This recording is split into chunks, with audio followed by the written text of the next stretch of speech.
Salut à tous, c'est William pour Step by Step Tuto. Alors aujourd'hui on se retrouve pour un premier tutoriel d'une suite consacrée au client mail.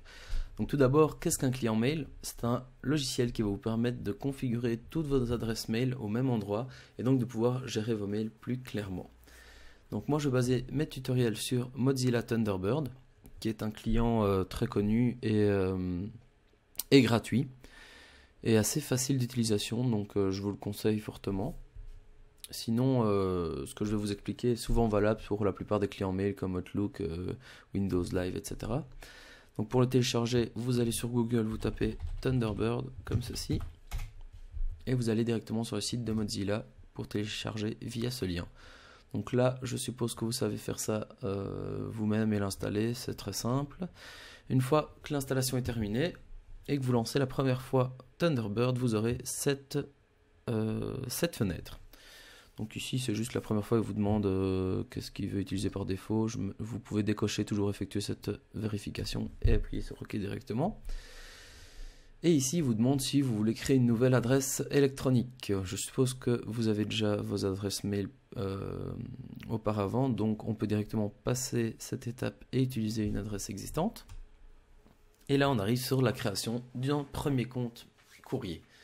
Donc là, vous prenez une de vos adresses que vous voulez rentrer dans Thunderbird et vous entrez vos coordonnées.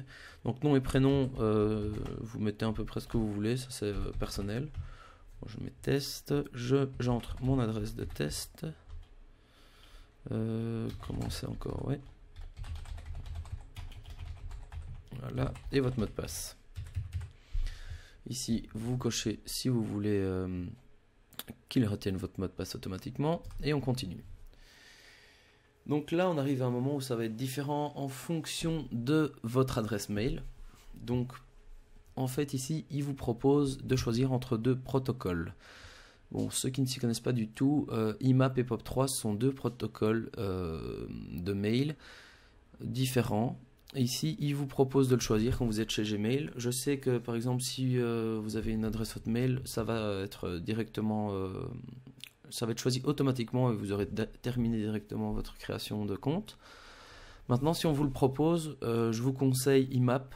En gros, IMAP, ça synchronise complètement votre Thunderbird avec votre serveur mail. Donc, par exemple, ici, chez Gmail, c'est ça que j'appelle le serveur mail, c'est quand vous allez directement voir vos mails sur le serveur. Donc ça va synchroniser votre client ici avec votre serveur. C'est-à-dire que quoi que je fasse dans mon serveur, si je supprime deux mails, mes deux mails vont être supprimés dans Thunderbird et vice versa. Alors que POP3, donc POP3 qui est l'autre protocole, ça conserve, comme il est mis, les courriers sur l'ordinateur. Donc en gros, ça va télécharger tous les courriers ici et ça va les enlever de votre serveur. Donc moi je vous conseille de travailler en dossier distant parce que je trouve que c'est mieux. Je vais quand même vous montrer comment configurer manuellement vos serveurs. Je sais que la plupart des gens ne le font pas, mais ça peut être utile pour ceux qui ont des adresses professionnelles qui doivent paramétrer manuellement. Donc ici c'est configuration manuelle. Et vous pouvez entrer vos noms d'hôtes, vos ports utilisés, etc. Donc ça en général, si vous avez une adresse professionnelle qu'il faut paramétrer manuellement, vous avez sûrement les informations nécessaires à remplir. Donc ici tout est pré-rempli parce que j'ai une adresse Gmail. Et donc ça, vous n'avez pas à le changer. Mais si vous voulez le modifier, c'est ici. Donc vous pouvez passer de POP3 à IMAP et changer tout ce que vous voulez. Donc là, on termine par retester. Ok, ça fonctionne, donc on termine. Et voilà, là on arrive sur Thunderbird avec notre première adresse. Donc la première fois ça prend un peu de temps parce qu'il charge tous les messages et la configuration de notre boîte mail. Donc ici, quoi que je fasse, comme je suis en IMAP, comme je l'ai expliqué, quoi que je fasse ici, ça va se répercuter ici. Donc par exemple, j'ai un mail de Torrent411 que je vais supprimer sur mon serveur. Si je reviens sur mon Thunderbird et que j'actualise ma boîte, mon mail de Torrent411 ne s'y trouve plus.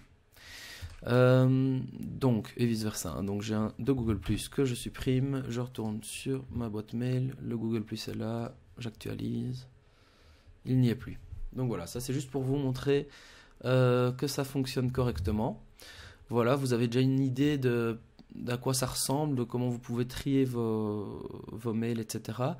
Je vais terminer ce tuto ici. On se retrouve dans les prochaines parties pour vous apprendre à bien configurer vos boîtes, à vous montrer comment ça se dispose quand on a plusieurs boîtes et gérer tout ça correctement. Voilà, c'est terminé pour ce tuto. À la prochaine.